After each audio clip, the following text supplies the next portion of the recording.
Hello, good day. This is Jove Aguas, and welcome to my lectures on ethics. Today I will be discussing Taoist ethics.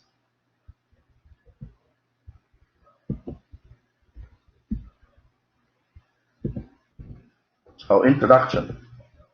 According to some traditional accounts, Lao Tzu was a Chinese scholar who lived in the 6th century BC. He is considered to be the founder of Taoism. Lao Tzu lived a century earlier than Confucius. In fact, Confucius draws some inspiration from the teachings of Lao Tzu. Lao Tzu was assigned as the keeper of the archives of the royal court of Chu, which gave him broad access to the works of the Yellow Emperor and the other classical works of the time. It is told that in his journey through a mountain pass, the keeper of the pass pleaded to Lao Tzu to write a book, and this book became known as the Tao Te Ching, the most important book of Taoism. Of course, many scholars say that Lao Tzu could not have written the book, but they believe that it was ascribed to Lao Tzu because the teachings in the Tao Te Ching were actually the teachings of Lao Tzu himself. So based on the Tao Te Ching, most scholars consider Lao Tzu to be the founder of Taoism.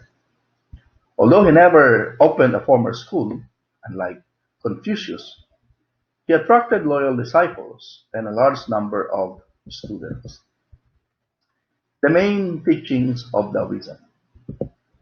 Lao Tzu's vision of reality is holistic. It encompasses the totality of the cosmos. According to Lao Tzu, when viewed holistically, the universe as a whole expresses harmony, purpose, order, and calm power. However, when we attempt to separate things and understand only the parts without totally understanding the whole of reality, the results are suffering, error, unhappiness, and chaos. The doctrines of Taoism represent its three aspects. First, the preservation of life and avoidance of injury. Next, the discovery of the laws underlying the changes of things in the universe. And the last one, transcendence of the world. This transcendence should not be interpreted as something that is beyond or something that is, uh, outside of our realm, but means seeing things from a higher perspective or higher point of view.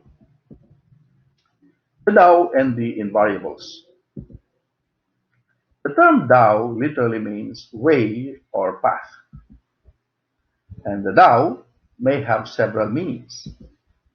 First, the Tao is the primordial principle from which all things emanate and from which underlies all that exists. Second, the Tao is that which operates in all that is, and which provides the natural way of being and acting. And the third one, the Tao is that which provides norm of morality. In our presentation today, we will focus more on the two meanings of the Tao. The Tao has a distinctive metaphysical meaning. It means the all-embracing origin of all things, the first principle from which all appearances arise.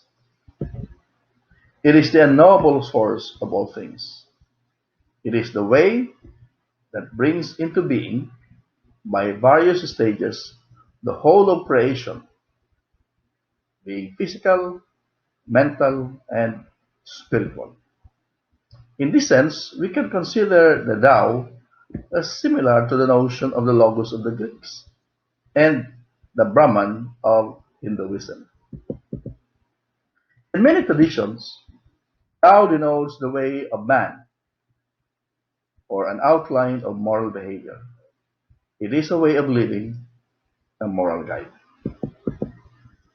The Invariables. Lao Tzu observes that although things are ever changing or changeable. The laws that govern them are not themselves changeable. Things may change, but the laws that govern these things remain the same. They remain permanent. These are the unchangeable laws, and they are called the invariables, from the Chinese word chang, which could be translated also as eternal or abiding. The invariables, or the chang, are the laws that govern all the changes of things. And among the invariable laws, the most fundamental, the most important, is that when a thing reaches one extreme, it diverges from it.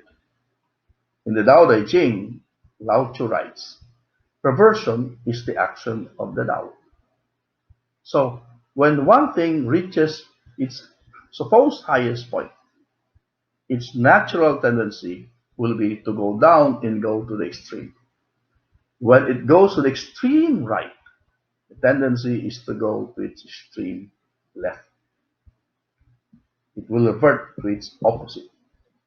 The idea is that if anything develops certain extreme qualities, those qualities invariably revert to become their opposite.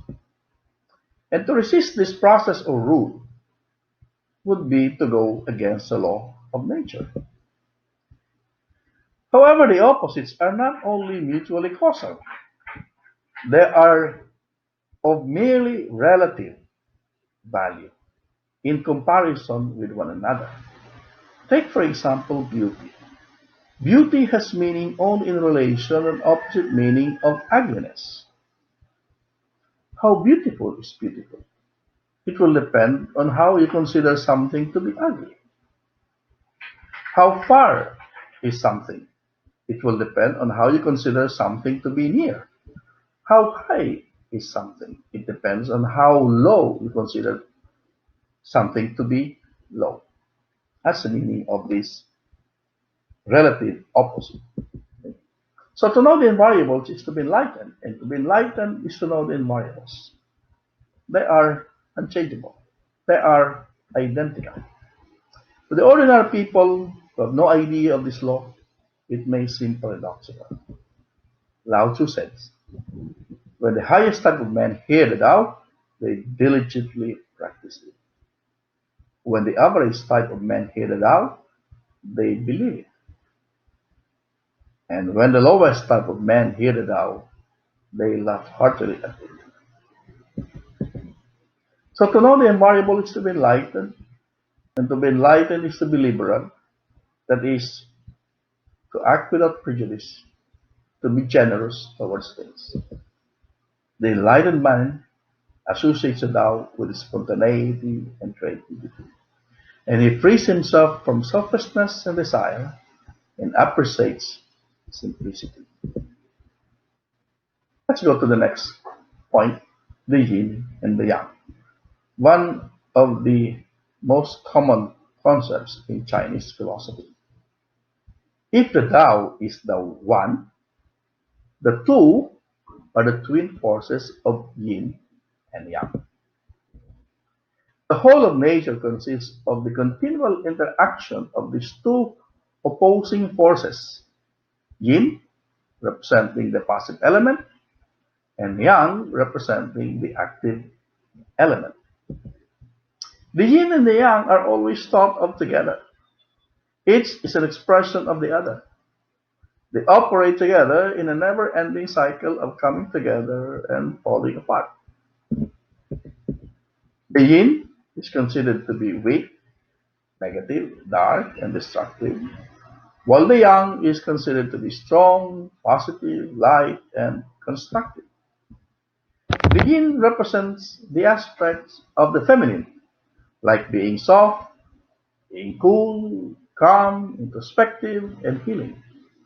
The yang, on the other hand, represents the masculine, being hard, being hot, energetic, moving, and sometimes aggressive.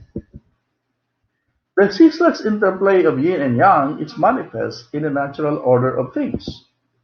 Things cannot be understood separate from others. Everything is part of a seamless cycle, no, like the one we have showed in the figure of the yin and the yang. Nothing is absolutely permanent. Conditions call up opposite conditions. The bad produces the good. Today's unfortunate circumstances will change into something good in the future.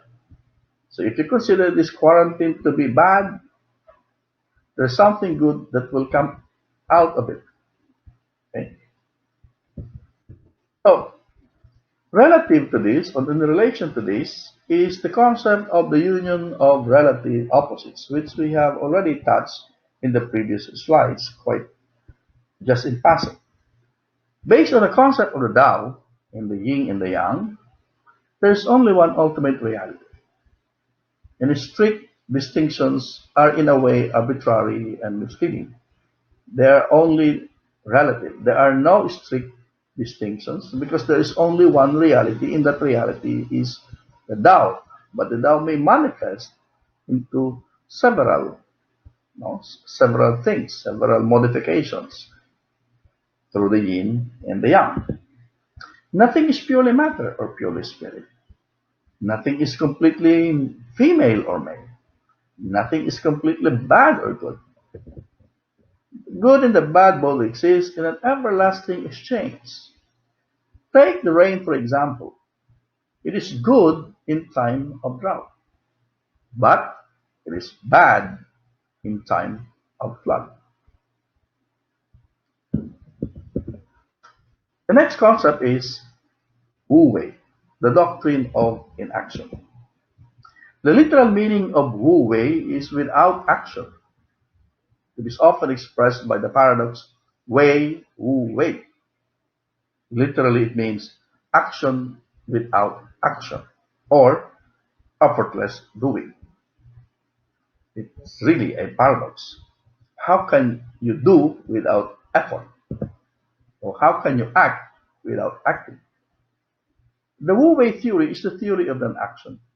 It means doing things by doing nothing. The Wu-wei is an offshoot of the general theory that reversing is the movement of the Tao. According to the Wu-wei, everything in the universe originated from the ultimate Wu, or nothing, literally nothing. But nothing should not be interpreted as absence or privation or some kind of a vacuum, but as the unnamed or the invisible or the unknowable. And the Tao is the unnamed, the invisible, and it acts by non acting. The Wu Wei as non-action means lesser activity or doing less, or acting without artificiality or arbitrariness. So it does not really mean not doing anything at all. It simply means less effort or doing something naturally. Again, following the law of the Tao. The goal of Wu Wei is to achieve a state of perfect equilibrium or alignment with the Tao, which reveals the soft and invisible power within all things. As a result, an irresistible form of soft and invisible power is obtained. So the main idea is that things must be done without excess, and nature shows us how to do it. For Wu Wei theory, things are accomplished when done naturally, that is, without artificiality. Man should restrict his activities to what is necessary and what is natural. And necessary means what is just enough to achieve a certain purpose and not overdoing it. Too much of activities become harmful rather than good. The purpose of doing something is to have something done or accomplished. But if we overdo it, if there is excessive activity, then we do not accomplish the task. And worse, we accomplish nothing at all. So, to be guided by the Wu Wei, therefore, is to follow nature, that is to act naturally and spontaneously. Artificiality and arbitrariness are the opposites of rational or naturalness and spontaneity. It reminds us of the story of two boys who were asked by their teachers to draw a snake. Boy A drew very fast. He finished the snake head of the other boy. Well, boy B draws rather slow. When boy A saw that boy B has not yet finished, he started putting feet and wings on the snake that he drew. And when the time is up, submit what they've drawn. Of course, boy B drew the right snake because boy A overdid it. The virtue or te. Virtue or te means genuineness or being true to one's own nature. That is avoiding artificiality and pretense. When a man has too many desires and too much knowledge, he tries to satisfy his many desires, and in the process, he does not attain his ends and obtains the opposite results. Consequently, he loses his original virtue or te. So the wise man is very conscious of the work of the te. In everything, he allows things to develop according to their own nature. He does not interfere. He does just let things be. He is guided by the Wu-wei. But this does not mean passivity. It only means conformity with the law of nature, which is the law of the Tao working through its powers. Now the sage. In Oriental philosophy or Oriental mind, there is always the idea, the ideal person, the sage. And in Taoism, the man who is enlightened, the one who is practicing enlightenment in his life, embodies the ethical ideal. He is the sage. And the sage different from the ordinary man. The sage knows the invariables, the laws of nature, and conducts his activities in accordance with them. He knows the general rule that if he wants to achieve anything, he must start from the opposite. And if he wants to preserve anything, he admits that that there's something of it that is opposite. He understands that to yield is to be preserved whole, to be bent is to become straight, to be empty is to be full, to be worn out is to be renewed, to have little is to possess, and to have plenty is to be perplexed. The sage discards the excessive, the extravagant, and the extreme, and the sage learns from the reversal motion of the Tao when to stop. In the sage, the paradoxical qualities of the Tao, being through non-being, action through non-action, and the strength through softness, they are all present in the sage. As for the conclusion, some moral lessons.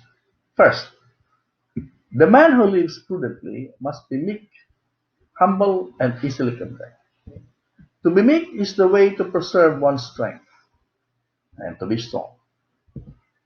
Humility is the direct opposite of arrogance. So that if arrogance is a sign that a man's advancement has reached its limit, humility is the contrary sign that limit is far from reach. So, by being humble, one never reaches the limit. When things are done and one doing them humbly relinquishes all claims to merit, it is far from the limit and he has mastered the natural way. So to be content safeguards one from going too far and therefore from reaching the extreme. Second, in order to live in a specified manner, one must begin by living in a manner exactly the opposite. If we want to be strong, we have to be weak. Because by being weak, one is and can become strong. Third, Man should not interfere with nature or resist it. Water symbolizes the behavior of the saints because it does not compete, but rather takes the path of least resistance. So water is able to carve out its own way. Okay? Among us Filipinos, one good example is the bamboo. Bamboo stands tall, but it knows how to bend and how to go where the wind blows. Okay? It, it bends with the wind, but it remains strong. Next, the universe works harmoniously according to its own ways. And when one exerts his will against the world, he disrupts that harmony. And the result, of course, is chaos, suffering, and happiness. Human conduct, this last, human conduct must be characterized by spontaneity, humility, simplicity, non-interference, and contentment. So thank you very much for listening. I hope you learned some moral lessons from this presentation. Take care and God bless.